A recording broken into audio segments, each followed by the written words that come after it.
Hello students. In this lecture, we will discuss how the oxygen that is dissolved in the liquid part of blood actually binds to hemoglobin and affects the shape of hemoglobin. And so shown here, we have our fully oxygenated hemoglobin. This hemoglobin is bound to 4 oxygen molecules. And so what we're going to do next, we're going to represent fully de-oxygenated hemoglobin. One thing you'll have to keep in mind is that as oxygen binds to hemoglobin, it changes the shape of the protein. So the de-oxygenated form of hemoglobin does not have the same shape as the oxygenated form. And so let's represent that de-oxygenated form here. We're going to make a copy of this one and modify it. So on the left, we have fully oxygenated hemoglobin, and on the right, we have fully deoxygenated hemoglobin. To get from the deoxygenated state to the oxygenated state, there are 3 intermediate steps: monooxygenated, dioxygenated, and trioxygenated. So what we're going to do next is we're going to go over those steps explaining what happens to hemoglobin to get it from the deoxygenated state to the oxygenated state. So I'm going to arrange these first. So shown here is our fully deoxygenated hemoglobin. Let's represent partial pressure with oxygen molecules. And so the partial pressure is going to represent the oxygen that is dissolved in the liquid portion of the blood, not the oxygen that's bound to the hemoglobin, but the oxygen that is dissolved in the liquid. And so here the oxygen molecules here represent a very low partial pressure. And at this very low partial pressure, none of the oxygen is going to bind to the hemoglobin. And so let's show the next situation where the partial pressure has increased. And so we're going to copy this one. And let's increase the partial pressure. So in this situation, our partial pressure has increased. There's more oxygen that's dissolved in the liquid part of blood. And with this situation, one of the oxygen molecules is going to bind to a subunit of hemoglobin. And when this happens, the shape of the hemoglobin molecule is going to change.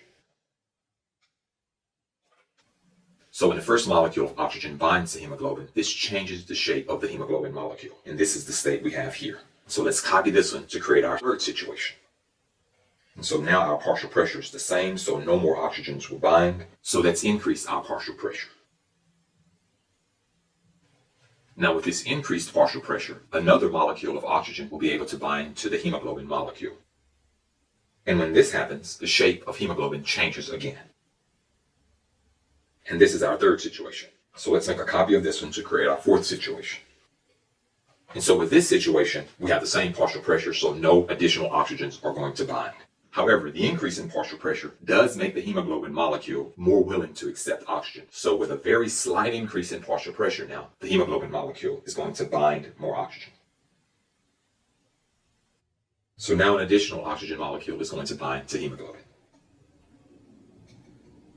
And so when this additional oxygen molecule binds, it again changes the shape of hemoglobin. And this takes us to our final state where, of course, the last oxygen molecule will bind to hemoglobin. Let's annotate this a little. The final fully oxygenated form of hemoglobin is known as oxyhemoglobin. In contrast, the initial form of hemoglobin is known as deoxyhemoglobin.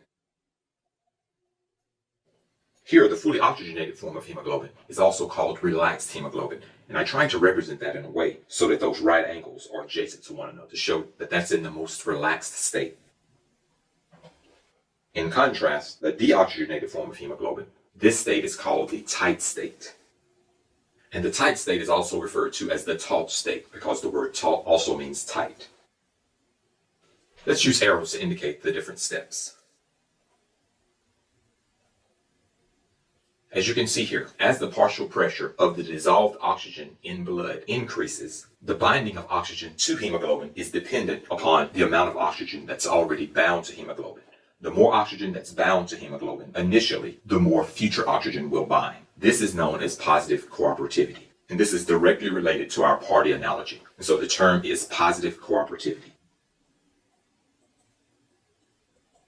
Let us create a graph to represent what's going on here.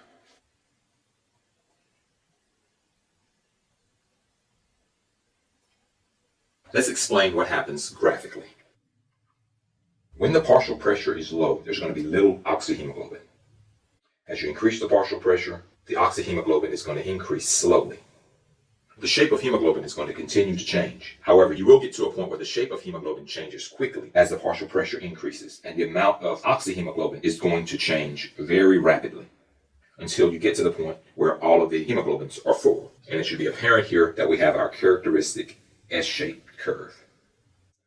And again, as I mentioned before, this is directly analogous to our party scenario. And this phenomenon is known as positive cooperativity. Remember, in the party analogy, the amount of people who attend the party will be directly related to the number of people who are already there. In the hemoglobin analogy, the amount of oxygen that binds to the hemoglobin will be directly dependent upon the amount of oxygen that's already bound. And in both cases, this is known as positive cooperativity. Traditionally, this is the most difficult concept associated with the binding of oxygen to hemoglobin. If you can understand this concept, you have gone a long way in understanding a major concept associated with blood. And so that concludes this lecture, and that concludes our series of lectures on hemoglobin. I hope that you've learned a lot.